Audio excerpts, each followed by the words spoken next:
Welcome back to the High Performance Herd. We're fortunate today to have Marc El Khoury with us, who is the CEO at aifleet. He and I had a conversation about a week ago and just love the backstory, what he's done, what's happening at aifleet. So I look forward to today. Marc, thanks for joining us. Thanks for having me, David. Yeah. So I almost always start with what drew you to leadership? What was the kind of origin of, man, this thing called leadership I like? A early age, people were following. What was kind of your, if you have it, an origin of, yeah, I want to lead? I'm not sure it was very traditional. To me, the idea of leadership for my role at aifleet in particular came from the idea itself. The idea that I wanted to get this thing into the world, and that, of course, I can't get it done by myself, and that I needed a team around me. I think growing up, I really enjoyed my role in being on the front line as an individual contributor. I actually loved that kind of work. As I started managing and got promoted in previous jobs, I used to work in civil engineering and then in management consulting. I certainly found the ability to get done more by managing better. And so I think progressively I started enjoying the concept of management a little bit more than I thought I would. And then when I suddenly fell in love in the trucking industry and wanted to do something in trucking, I knew I needed a strong team around me, and got involved into building a team from scratch, and found the pleasures of doing that as well. So you realize, hey, I need to have people around me to build this thing that I want to build. When you think about kind of what leadership means to you, what would you say it is? It's truly setting up the environment so that your team can perform at their best. Awesome. So give the audience just the Cliff Notes version of career. Here's where it started up until you start aifleet. So I started as a civil engineer. So, truly what we call a staff engineer doing foundational design for high-rise structures in New York City. I loved it. And as I started doing well, I got progressively promoted into a management role at the company. And at that point, I decided to take a little pause and say, well, what else is there? I love my job. I really did. But I wanted to see what else was out there. Maybe a little bit of fear of missing out. Decided to do an MBA. And without really knowing what to do after my MBA, which is what it's common to do that. And I mean this in the best sense of the world. When you don't really know what you want to do, you move to management consulting so that you discover maybe what interests you. And so I then moved back into, moving from a fairly senior position in engineering back to the front line as an associate in management consulting, and then stayed there until I found my passion in trucking. And at that point moved from associate to management to principal, and then moved as directly into a chief strategy role at a trucking company. And after that role, decided to start my own company. That's been my career progression. So not a lot of job hopping. I think I loved every single job I've had, and That's certainly awesome. love my current one. So talk about hey, I'm at management consulting. I'm trying to find what interests me. And you go, it's trucking. What about it? What drew you that way? What did you experience? Where did you first find that? I was in private equity and M&A within the management consulting firm. And that means you work with a lot of clients, because a lot of our engagements were very short in duration. It would be a due diligence for an acquisition. I think the first piece was, and it happened that my first project was a deal in the trucking space. I think I didn't quite understand why the deal was fairly small for this private equity. And then I saw the next deal. I think, the way management consulting works, if you know anything about it, is that after your first 2-week engagement, you start being labeled an expert in the industry, whereas of course you're far from being an expert. But that's a good way of promoting you to potentially new customers. And so I got maybe stuck in trucking without really minding it. I was really exploring, why are so many trucking companies so small, relative to our typical client at the consulting firm. And then this is where I discovered it's just a very, very fragmented industry. And when I got the opportunity to work on and the operations of a trucking company as part of, we were prepping this one company into their IPO, the problems, the technology that would have been required to solve the many, many facets of the true physical world. Trucking companies are moving 80,000-pound vehicles across the road, thousands of them or hundreds of them. That is actually a very complicated mathematical problem today solved often by hand on a whiteboard. And that to me was it. It was really, how do you make that better? How do you make the livelihoods of the millions of drivers in the country better? That's really how I got incredibly excited about starting something in this industry. So you and I, last time, I was amazed kind of at the, hey, I want to change the lives of these truckers, one. And two, there's this problem. And if you look at those two things, there's a unique intersection. But what drew you first? The kind of life of the trucker, or man, there's this big problem. Definitely, I'm not proud of it, but initially I didn't know the livelihood of the drivers. When I first got engaged to work at the trucking company, I was engaged to solve an operational problem. And I think, like many of us, if you are considering the problem that you are solving, often you are very removed from the day to day. So the problem that we were trying to solve is, how can you get every truck, and I say every truck on purpose, not every driver, because that's how many trucking companies talk about their fleet, that everybody has a truck number. If a driver calls you, you ask them, what's your truck number? You don't say, hey Dave, how's it going?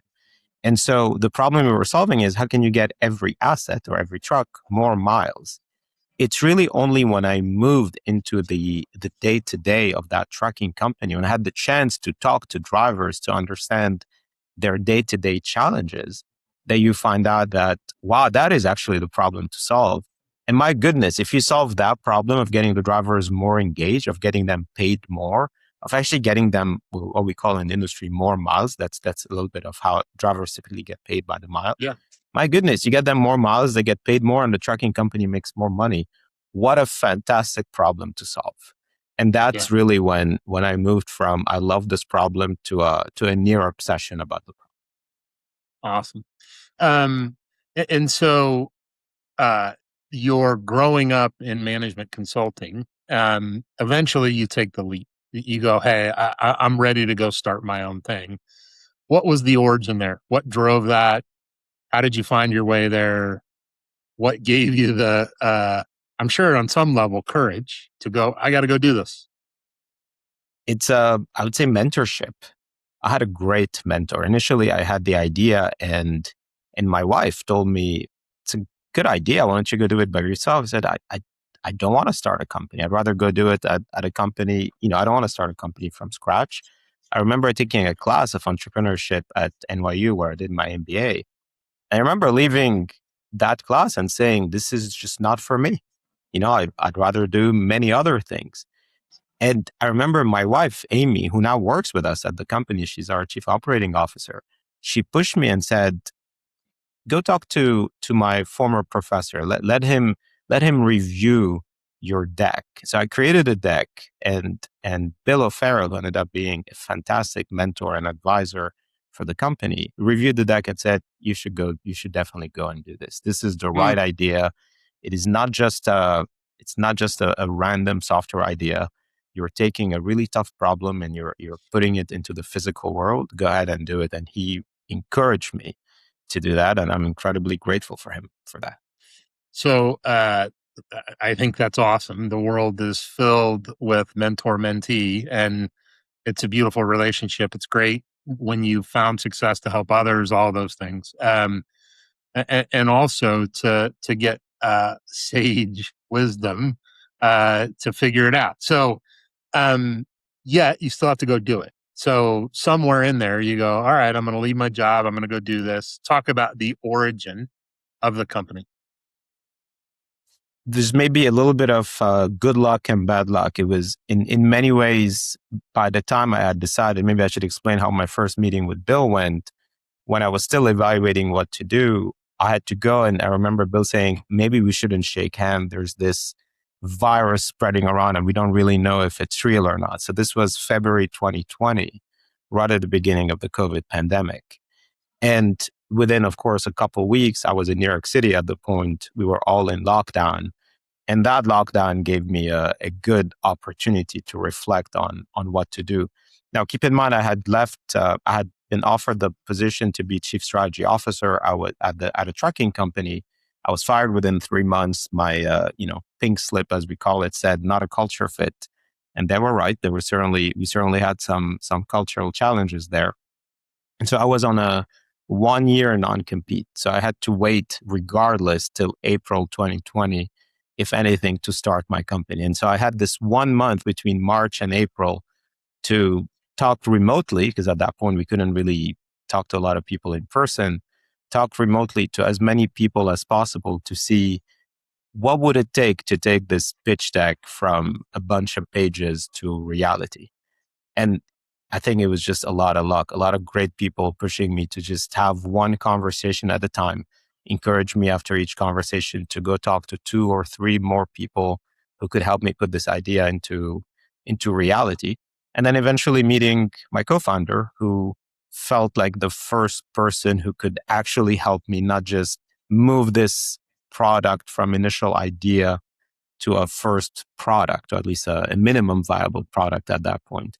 And so in mid-April, I think within a week of my non-compete expiring, we incorporated the company, maybe took another week or two to just get our ducks in a row. And then we started building our first iteration of what the software at that point, we haven't yet talked to a single driver yet, what the software could look like, just to see if we think, at least theoretically, it could solve the problem. So 2 follow-up questions. The first is in the opportunity that you went and had the 3-month stint, most successful, I call it, entrepreneurs have had that experience where like, hey, this just isn't right, didn't work out. As you reflect back on that and go, I heard you last time and this time, but go, yeah, they were right. What was wrong about the fit? What was different between you and the company? Why didn't it work? Some of it is my responsibility. I'm joining a company and I want to make a lot of changes. And companies have their own inertia. Sometimes it's good, sometimes it's not so good, but I didn't work really hard to adapt to the company. I wanted the company to adapt to my style of making lots of changes and moving fast. At the end of the day, I was coming from management consulting, where the average project or engagement is about a month. Within a month, you get a lot done.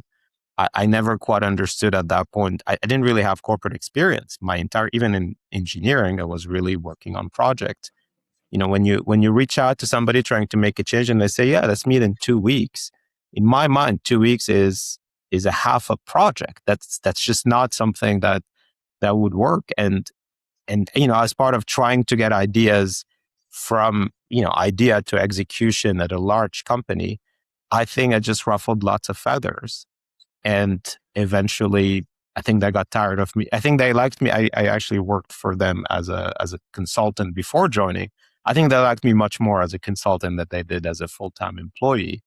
And candidly, it was a little bit mutual. I also liked it more when the scope, when the scope was being rewarded for moving quickly as opposed to being problematic. And for It is one reason or another, we moved on. so a follow up to that. So has that mindset served you well in AI fleet?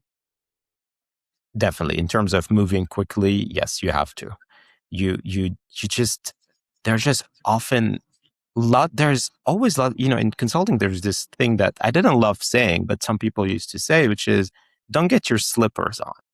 There's always an opportunity to do something better or different, and maybe do it in a professional way. Definitely don't insult the stakeholders involved in that, but don't settle into inertia, because you will like it and you will get used to it.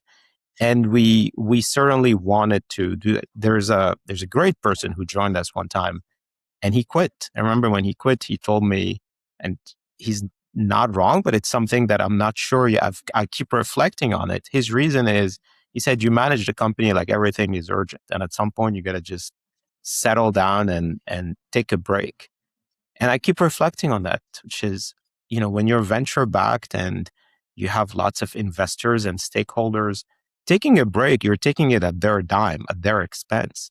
And I think we owe our teams better. And so we love that we want to keep making changes. I think there's probably the right balance, which I'm always trying to find. But to me, the right balance will not be, let's just take let's go Yeah. slowly. Let's see what happens. And then second follow up was, hey, you said I found a co-founder that was able to bring kind of the vision to life.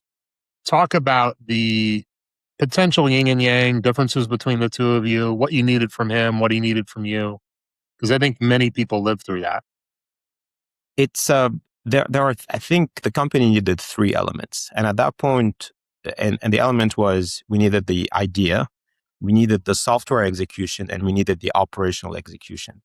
And at that point, we only had the software co-founder, the chief technology officer. And you can imagine it's a little bit different between, I had the opportunity at that point to see a little bit of what the operations of a trucking company would entail. I had seen quite a bit of what the software would entail. Now, the challenge that we had that nobody had solved at that point is, how can you bring the two together? How Mm. can you solve through the product, not a theoretical problem, but a real problem? A problem that actually, if you're solving optimization for trucks, theoretically, it would be easier than if you're solving it for drivers. But however, we are solving it for drivers because they are the ones driving behind the truck. And so early on, we had a lot of common love for the problem that we are solving. And we had some differences in terms of, well, when does the product bridge the gap between theory and practice? So truly, we had a great time working together for, eventually we separated, but for the first 6 years or so that we worked together, it was a very good, constructive relationship, good tension of pushing each other. But early on, certainly there was a lot of common obsession with the problem. So I always talk about leadership, in my view, is the ability to inspire people to believe in something. And then the second half of that is, well, I have to then inspire them to take action toward the belief. So that, I look and go, it's kind of a two-pronged problem, leadership, that I got to motivate and inspire people to, hey, we can do this. This is where we're going. I'm in Bloomington, Indiana. This is Signetti over the last couple years in football, like the worst football team in NCAA history. He joins and he has to inspire people to believe, and he Right. firmly believed it. He's like, Google me, I win. That's the first half. And then the second half is, well, then you got to move people and actually find ways to win. You got to do those things. And so I hear a lot of that in yours, that there's a problem you were trying to solve. You inspired people to believe what, Mark? You're Early saying, on. Yeah. When you go, well, here's what I needed to inspire people to believe, that there was a better way, that, miles per day per truck is an opportunity. What was the problem you were solving succinctly? by the time we started aifleet, the problem we were solving is, we want to create a better livelihood for truck drivers. Okay. So We different, had taken, go ahead. but on truly day one, and the bridge to that was, in my last few days at the previous trucking company I had worked for, I actually had the opportunity to talk in this couple of weeks or so to about 100 drivers. And having learned their challenges and having seen, or at least visualized, how technology could help them, when we started aifleet, the problem was truly much more grounded in the reality that we are going to create a problem, that we are going to create the solution to the underpaid truck drivers of the country. And especially at the beginning of the pandemic, when truck driving was one of those positions where you couldn't take a break.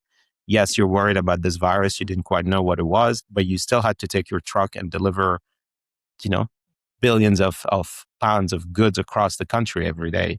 So on day one for us, the purpose I don't know that at that point we had the name humanized trucking, but very quickly it was, we're going to create the technology solution that allows truck drivers to get more money and actually get the money that they deserve. And Well, I that love problem statement rallied even the engineering team, but of course the operations team as we started building it.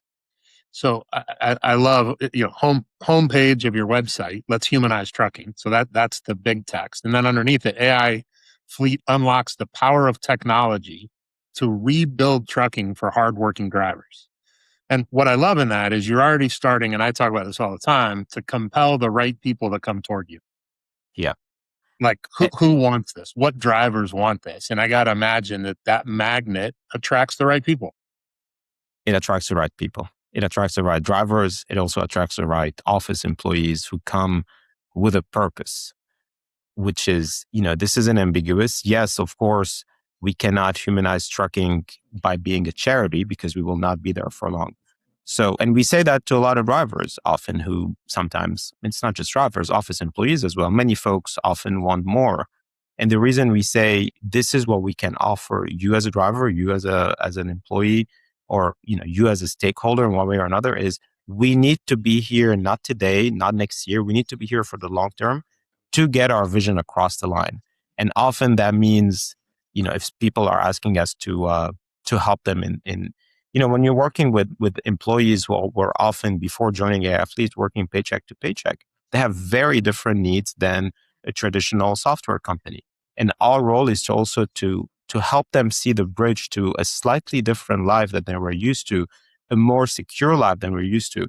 And by far, I would say this has been one of the largest successes of the company is to get drivers who are paycheck to paycheck, buy a house, buy a car, share that with us and share that with the office team. Not to mention that these are by far the most inspiring moments for us to remember why we're here, because we've seen lots of downs as a company, but that always reminds us why we're here as a company. So there's a strong why we exist, where we're headed. And at its start, you said, hey, we want to humanize trucking. If you look at kind of number one goal or vision forward, or here's what we want to become, what is it? We wanted to be the largest, and we continue want to be the largest company in the industry, with the idea that being the largest through our technology would mean that we have solved our problem of humanized trucking at scale. Scale So, matters for us. And so that continues being our vision of where we want to go from here. so talk about the 6-year journey. Hey, here's where we started. Here's where we are today. Here's what we found in any way that you want to share. I would say it deserves a good startup. It has a good startup stamp on it. It started at a great time to fundraise, which is 2020, 2021 is when we did our seed round and Series A round within about 7 months from each other. And then very quickly we had a good startup winter. And so to go back, how did we move our technology to our operations?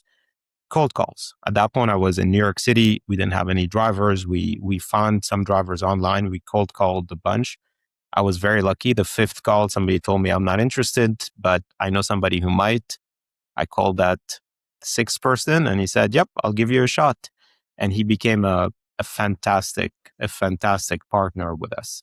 And that's how we actually acquired our first, at that point, drivers in many ways, even though they were employees of the company, we were seeing them as our customers because you need a driver to move the freight. And we started scaling fairly quickly, meaning by within a year or so, we were generating about 6 million of revenue, within 12 months of incorporating the company.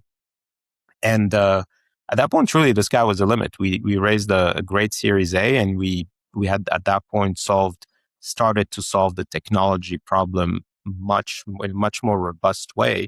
And so we started scaling. And scaling at that point meant hiring more drivers and leasing more equipment because our drivers are employees of the company. So we had to get equipment for them.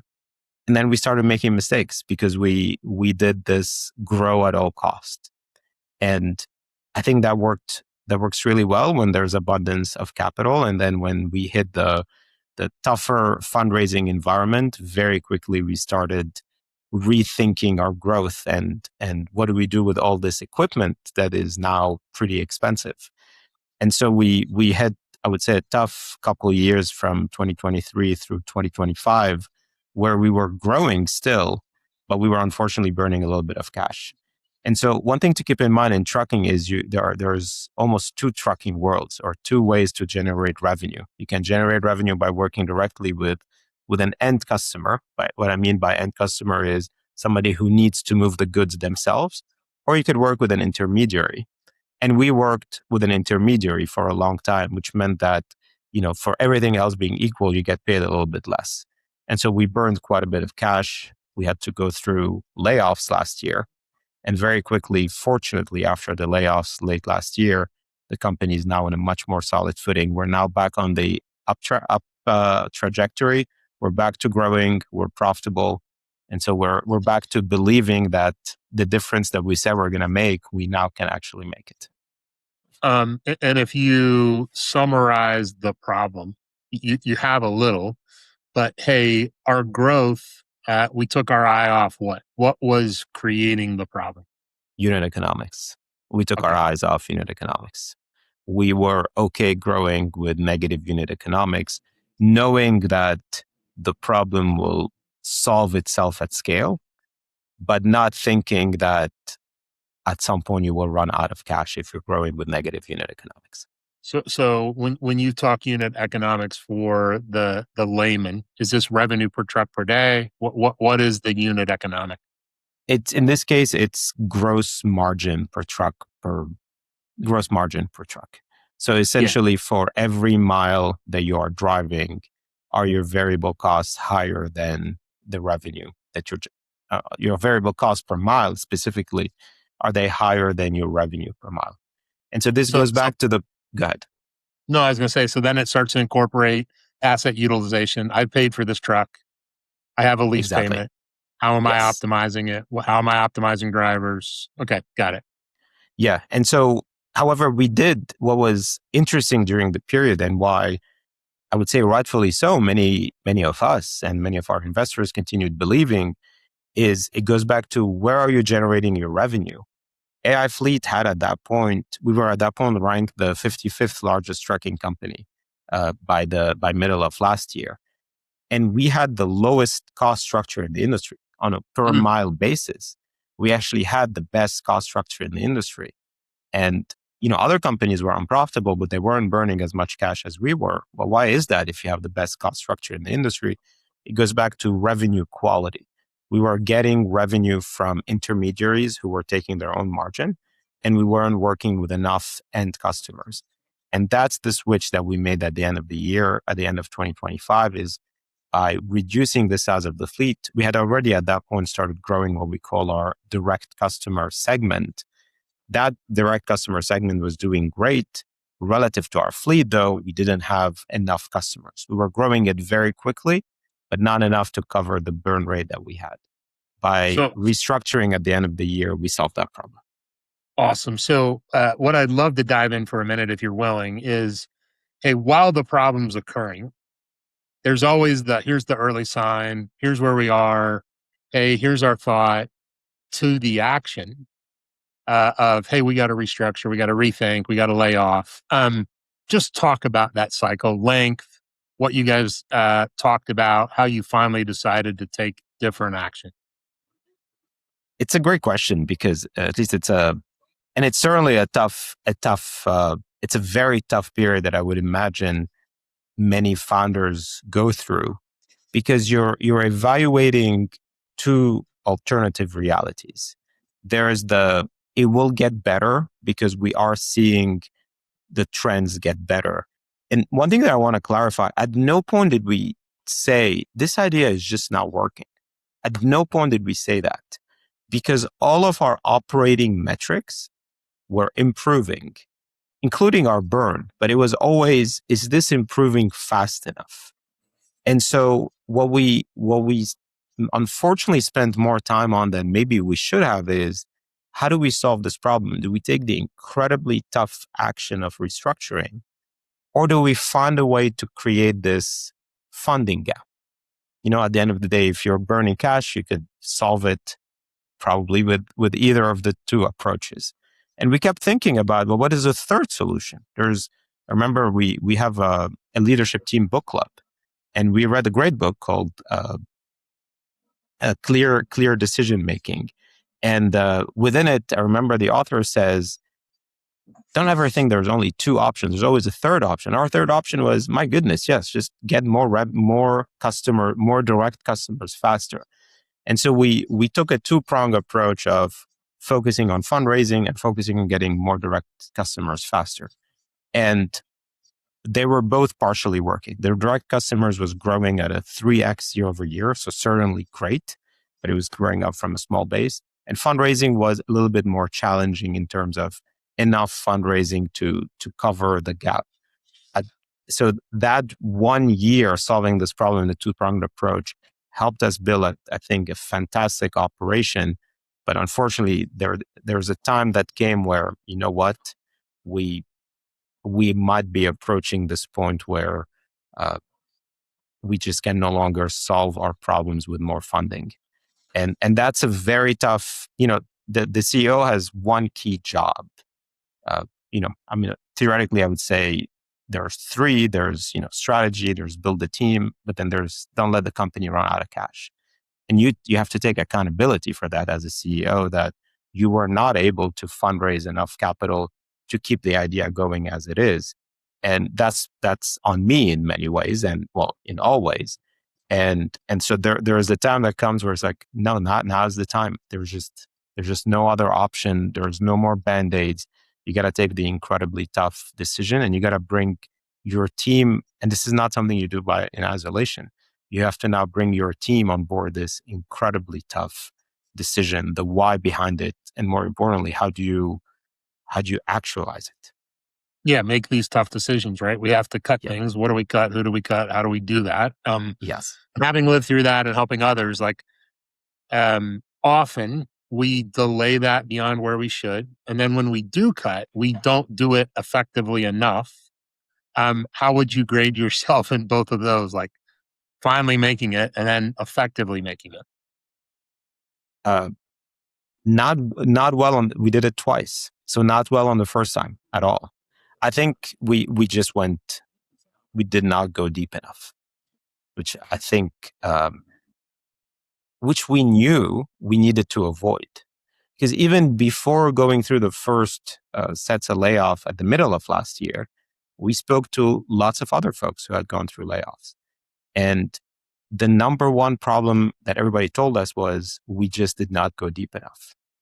And knowing that, I would say I still was too optimistic, and we still didn't go deep enough, which meant that by the end of the year, we had to do it again. And at that point, it's sad that we couldn't learn from the mistakes of others. I think at that point we had learned, and at that point we went maybe too deep, and which is why now we had the opportunity to regrow, fortunately. But yes, I would say on the latter one, I give ourselves a good grade. On the former, we don't. However, I will give the team a great, in the way they execute. Let's go back to our purpose, humanized trucking, and now you have to lay off a lot of people.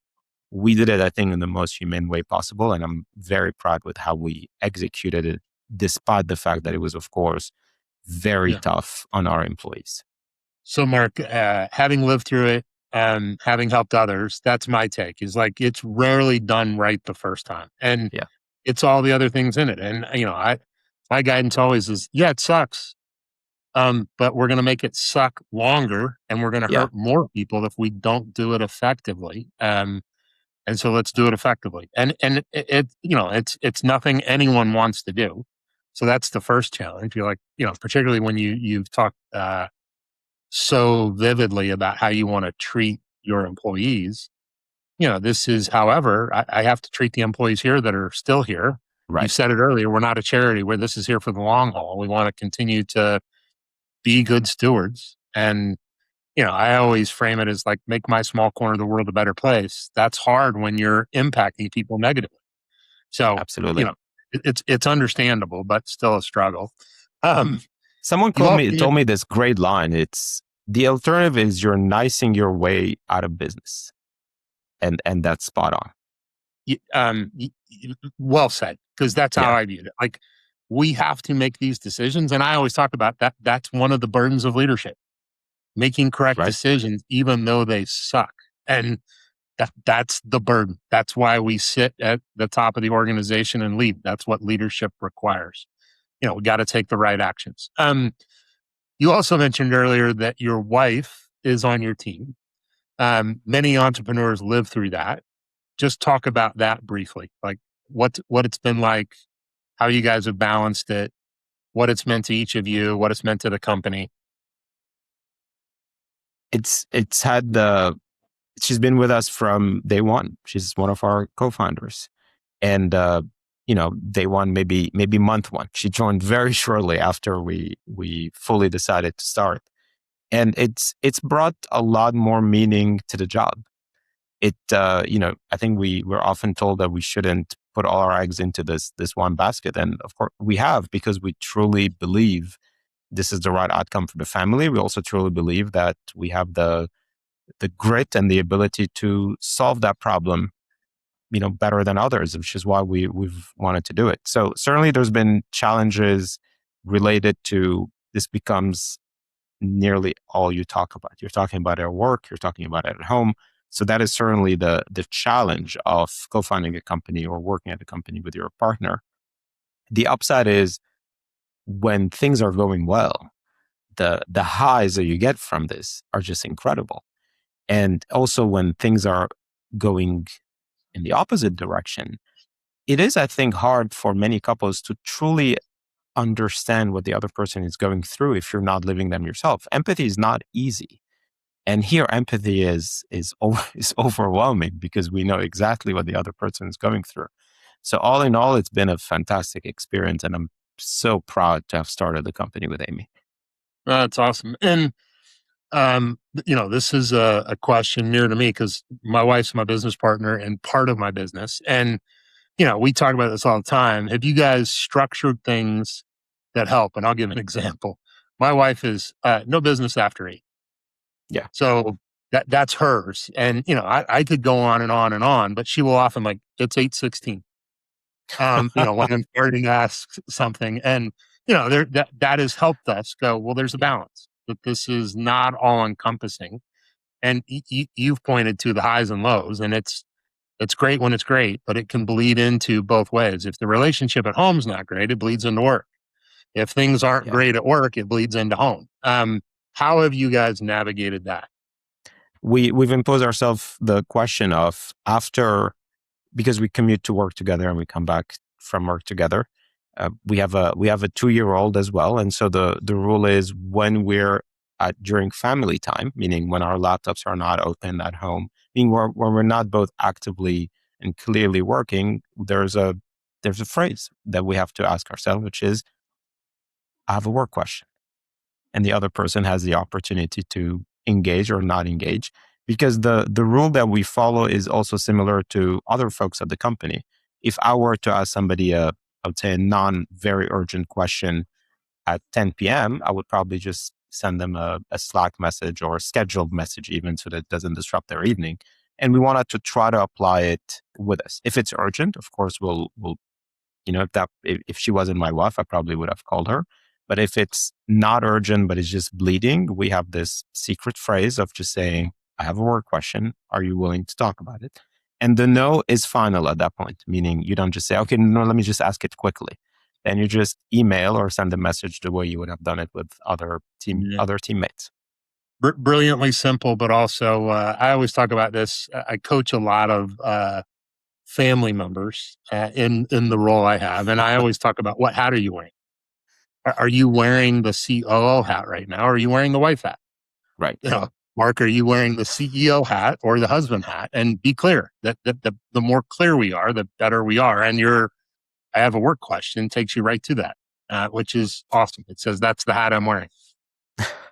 Definitely, it's helped us a lot.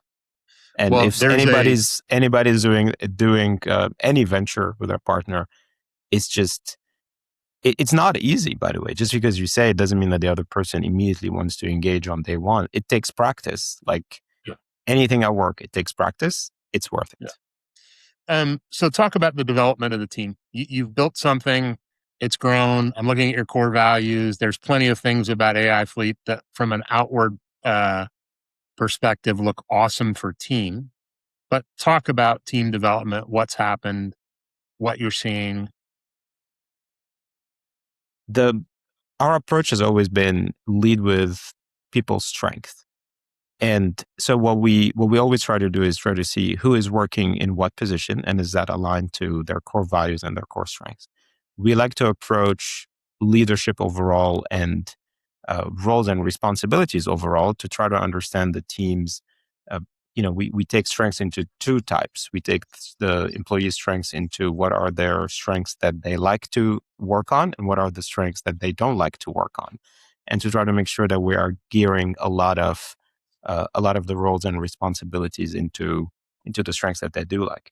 But overall, the approach, and we haven't done it perfectly, is we have quarterly OKRs, and those OKRs go from company level to department level to overall individual contributor level. And the idea behind it overall is we don't want to tell everybody exactly what to do, but we want to tell everybody what their objectives are and then let them autonomously tell us how they're going to get there and then work through their plan with our role as managers and leaders to just guide them if they need, when they need help, but be present to coach them through the moments when they're maybe going in the wrong direction. I think there was maybe an 18 months period when we did not have OKRs, and certainly we did not do well without them. It's easy to then get lost in who's doing what and how they're doing it, and it's easy to micromanage. And I think OKRs overall are just very easy, and at least what we found, at freeing our teams and our department leads to manage their way, but while being accountable to the overall goals of the organization. So I always simplify again business leadership and vision, values, expectation, and then engagement. That we got to engage on those first three. I got to tell people where we're headed, what we want to Yeah, become, how I want them to act and behave, and then set an expectation. I assume in your OKRs that becomes the expectation setting. exactly. That this is the level of performance. You figure out how you can get there. We'll help if you can't, but this is what we want. We expect this much sales. We expect this many miles. We expect um, in, I'll call it the company level, what's the rough number you guys look at regularly? What do you mean by the rough number? What Like is the number of key? OKRs. Like, do we So have 13? Do we have 20? Do we have 7? again, a big learning for us. And we were just saying that for Q2, we met all of our objectives and very few of our OKRs. Mm. And that's often a combination of some project did really well and we got lucky in others, but overall we met our objectives and we did not meet our individual OKRs. So we are starting for Q3 a different approach of saying no more than 7 OKRs for the company, just to make sure that they're all going to get done. We have done the 15 OKRs, and historically it has not worked well for us. And our new Well, approach, which we are trying now, is today, when we rolled it out, when we started talking about it last week with the leadership team, the initial reaction is, that's just not enough. And I think when we're going to get to the end of the year, if we were able to accomplish 7 OKRs now and 7 in Q4, when we've accomplished those 14 by the end of the year, it's going to feel like a great year. Whereas if we keep having 15 a quarter that we don't accomplish, we're not going to get to our overall goals. yeah, I hope the audience listen. This is what I tell organizations all the time. I go, the magic number is somewhere between 7 and 13. I Yeah. go, I've just worked with enough, 100 companies a year. I go, it's somewhere in there. And, let's start. And everyone typically starts with, there's our 20.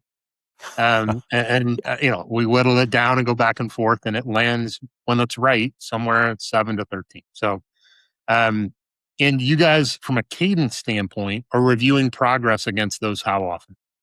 So right now we're having a weekly all hands where we review our OKRs as a company.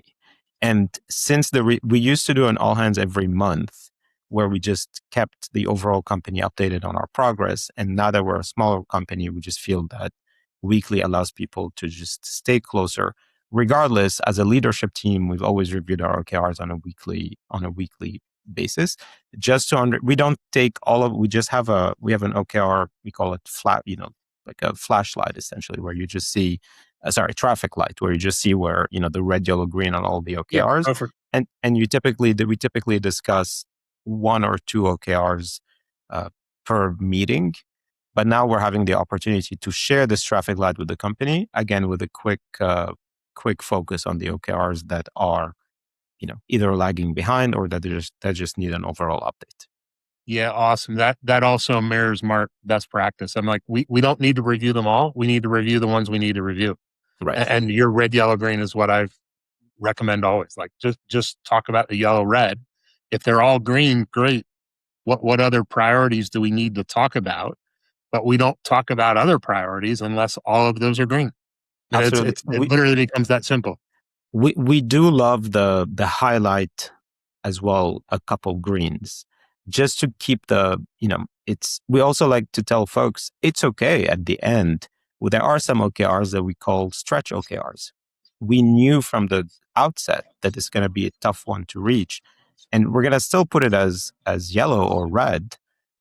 But we knew from the outset that those are a little bit tough to reach. We do love to highlight some of the greens.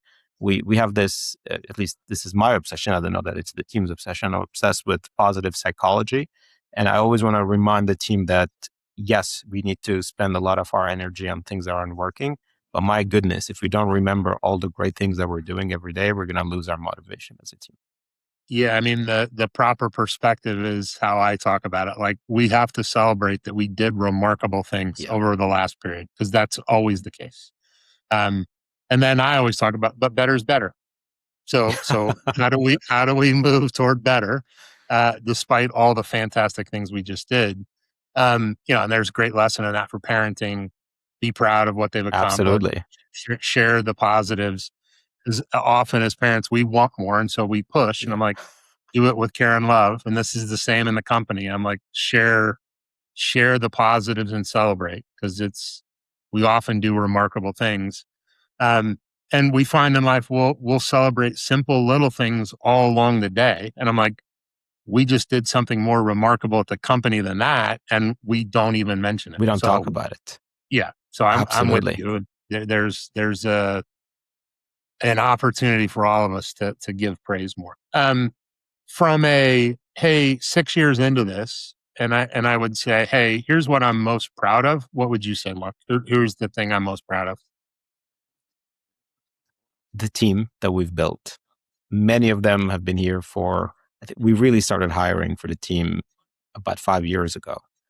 And our department leaders have all been here for the last 5 years. And they've now moved from individual contributors to outstanding leaders who can now motivate. We still have a lot of frontline drivers who have an incredibly tough job. And now we have a team who can keep the drivers motivated. And I love that. I'm incredibly proud of our drivers. I'm incredibly proud of the technology that we've built. We've built a technology that we've been told would just never work in this industry. And we now have the proof points that, we say that we went to solve two problems. How do you get more miles per driver? And how can you have more drivers per office employee as well so that the company is scalable? We have been able to solve those two problems, and we are incredibly proud of that. Shifting focus a little forward, if I said 2030 success looks like, how would you respond? Our goal now is to show that the technology you can see it in the P&L. And so for us, for now, success is continue scaling back to an aggressive rate while remaining the most profitable company in the industry. We're excited that in Q2, we'll be able for the first time to compare ourselves not on a metric level, on a P&L level, on a net income level to the publicly traded companies in our industry. And we can probably see that we have either fully closed the gap or it's probably better than many of them. And so we want to continue showing that. To go back to how do you stay in business for a long time is you have to have a financial impact as well, not just a moral impact.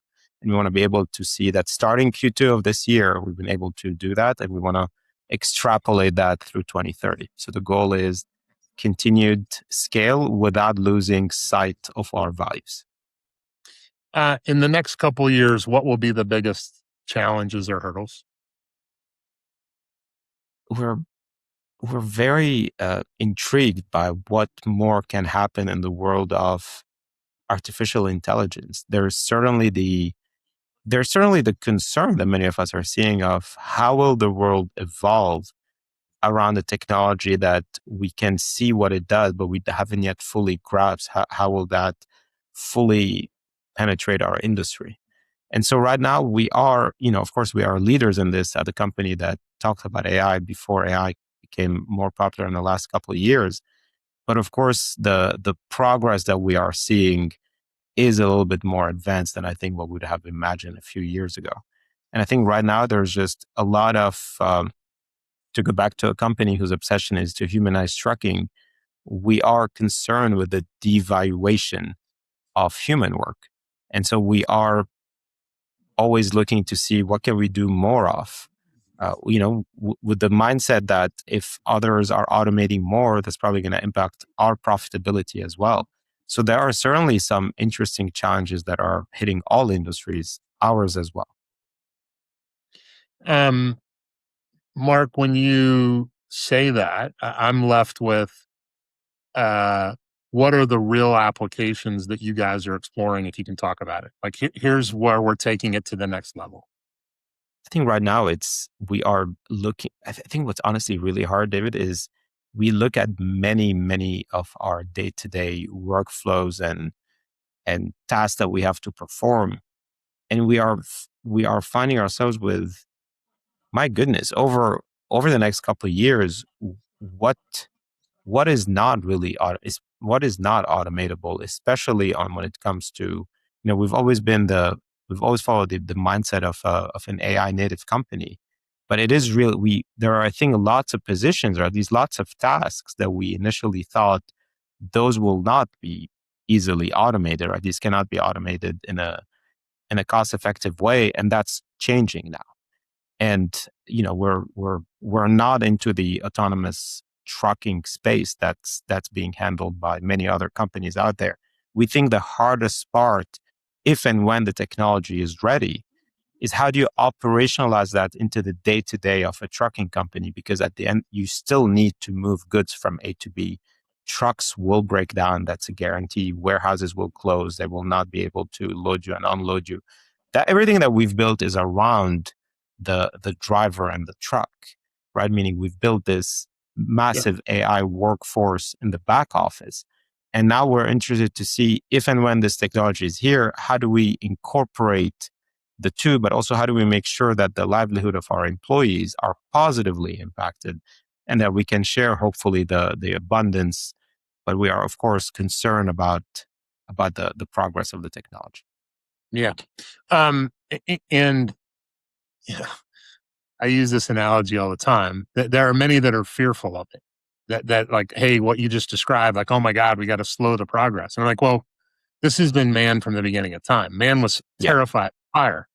I'm like, but fire is revolutionized. Man was, we can look at all of it, and we need to embrace and find, well, how does it help humankind? How does it make us better? What are the ways in which we can reutilize the human inside of something, and also maximize what the machine can do? Because there's a bunch of it can do better. And you talked about kind of automating trucking. You go, yeah, it's Waymo, right? You're like, yeah, you can get in a Waymo and it'll drive you there.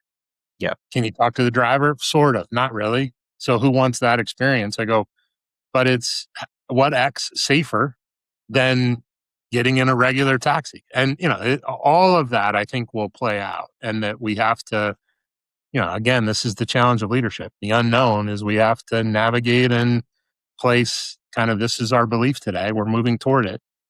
And I had a leader one time talk to me about the unknown of all of this.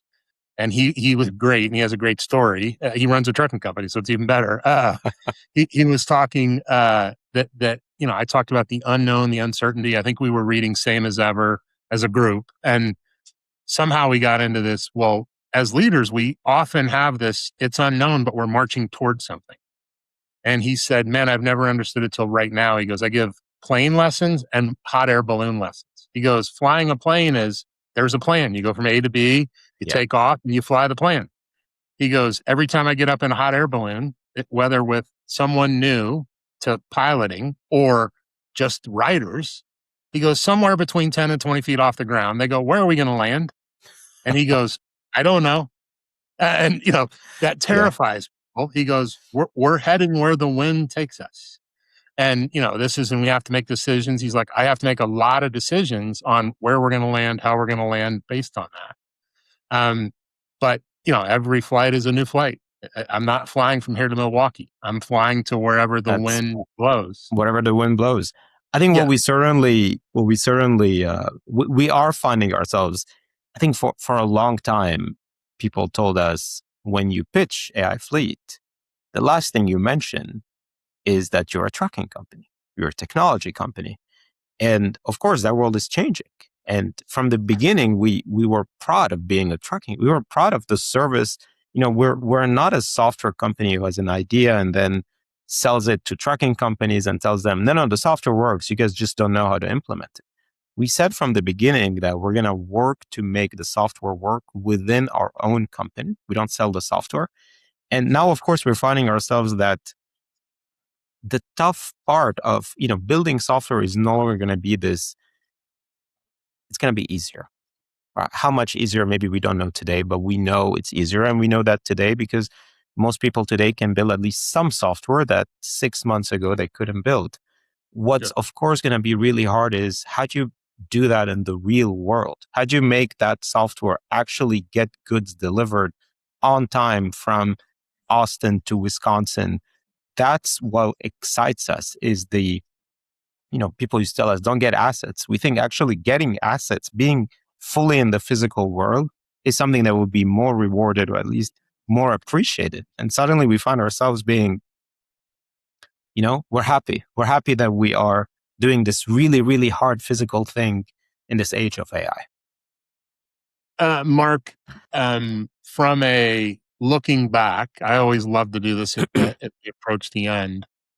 You've navigated a lot. This is the typical entrepreneurial journey. Like, hey, things are going great. We're on fire. To hey, we're out ahead of our skis. Whatever the right metaphor, to regrouping and finding new success. If you had to give advice to someone starting the journey that you started 6 years ago, what advice would you give in hindsight?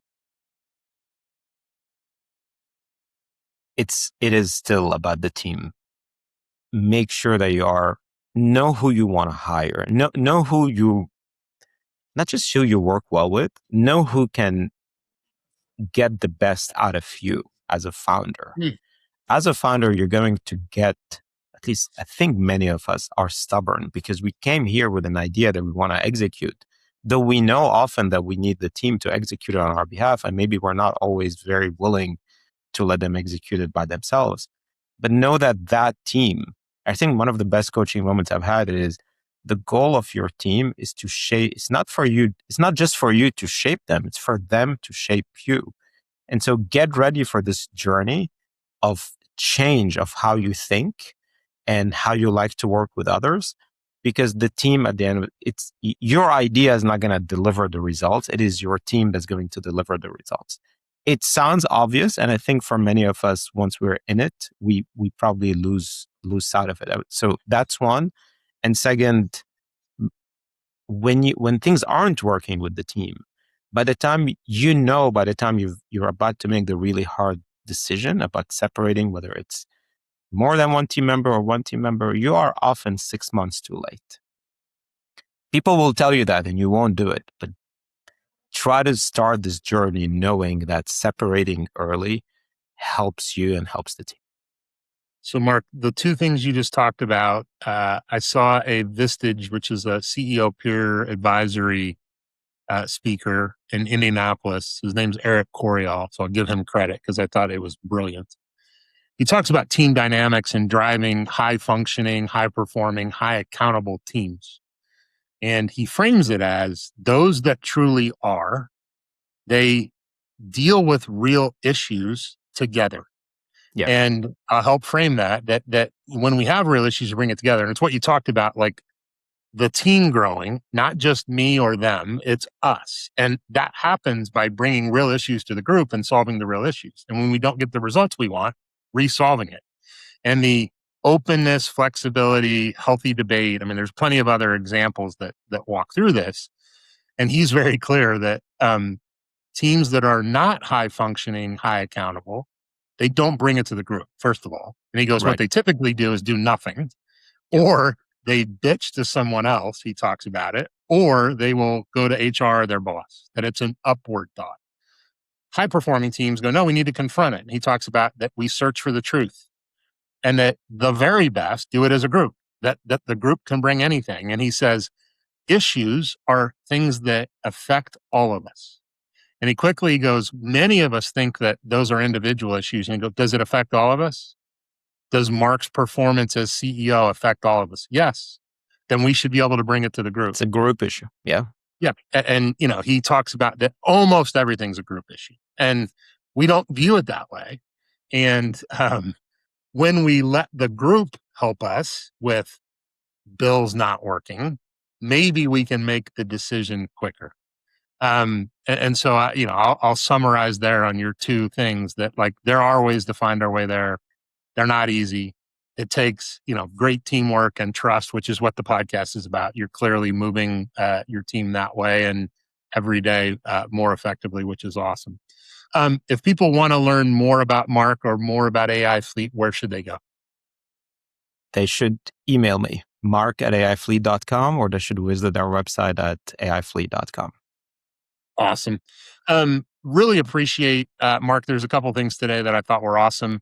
Your willingness to share the journey, do that in a concise, candid, and vulnerable way. I think many of the things you shared today aren't easy to share. Most of us are happy to share success. The struggles is always harder. And I always talk about, I learned a lot more from mistakes than I did success.